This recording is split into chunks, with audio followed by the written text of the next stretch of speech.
In some respects,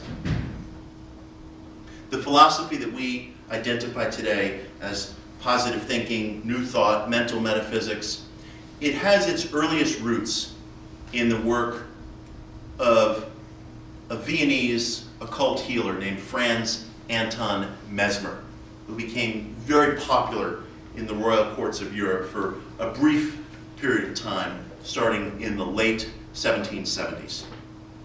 Mesmer had a theory, which I would say was a kind of occult or esoteric theory, but which he saw as a theory that was very much in line with the march of rational progress at the time, in the late Enlightenment era. And it was this, that all of life was suffused by an invisible energy, an invisible ethereal fluid, which he called animal magnetism.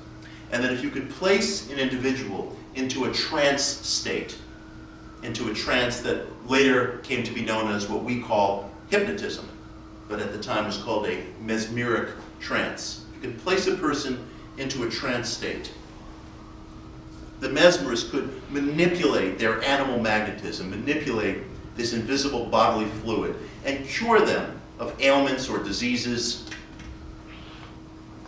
increase their sense of bodily wellness, give them a new sense of physical vitality.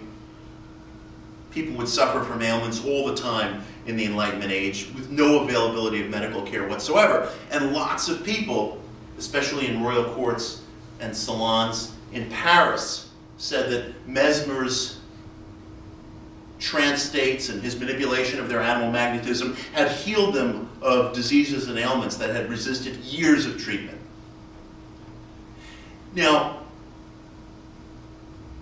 Mesmer was a greatly controversial figure, and he was held in great suspicion by King Louis XVI, who chaired a royal commission to investigate him, which was actually headed by Benjamin Franklin, who at the time was America's ambassador to France.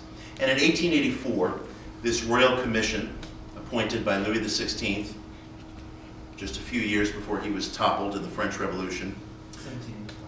I'm sorry? 1784 or 1884? 1784.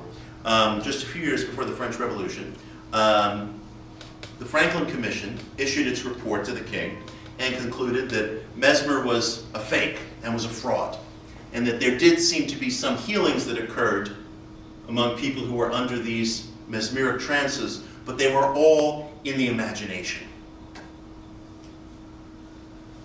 That sullied and damaged Mesmer's reputation. He would never recover from the condemnation of the Franklin Commission. But the commission left unanswered and even unaddressed its most tantalizing point, and it was this.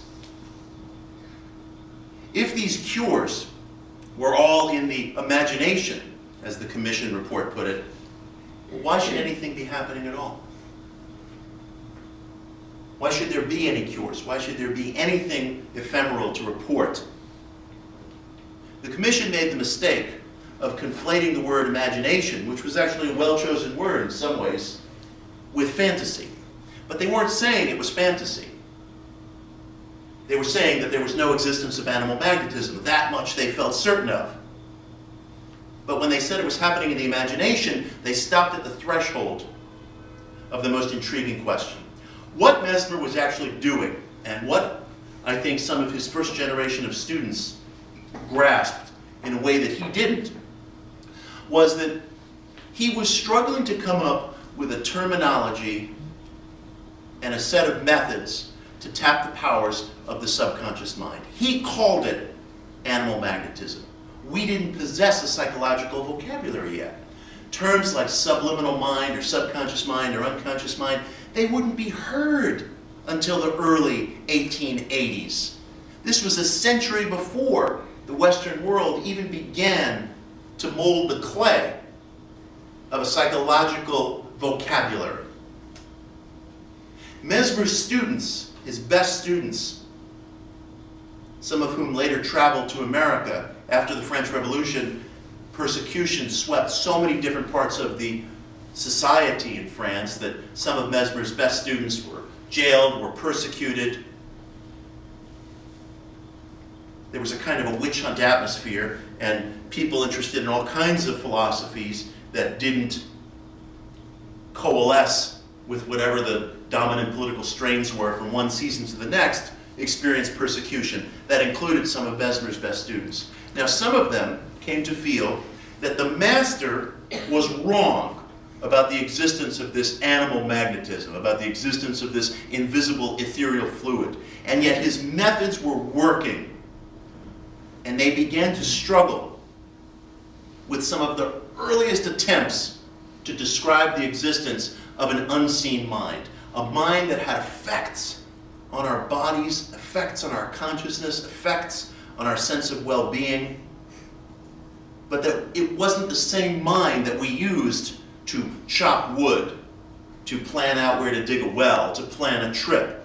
It was a different mind. It was a mind we didn't see. And it's extraordinary to read their diaries and their letters. They're sometimes using spiritual language, they're sometimes using occult language. They're distancing themselves from theories of animal magnetism, but they are trying to come up with this invisible force which 100 years later, more than 100 years later, people began to refer to as the subconscious mind, the unconscious mind, but that medical authorities had no real glimmer of at that time. They also found, Mesmer students, that when you put people into this mesmeric trance, what we now today call a hypnotic trance, sometimes it would seem to expand the psychical capacities of people's minds. There were patients who said that they were having out-of-body experiences where they were able to travel in some sort of ethereal state to other locales, other countries. I appreciate that spooky music coming up just at this moment. We planned that. There'll be all kinds of effects over the evening.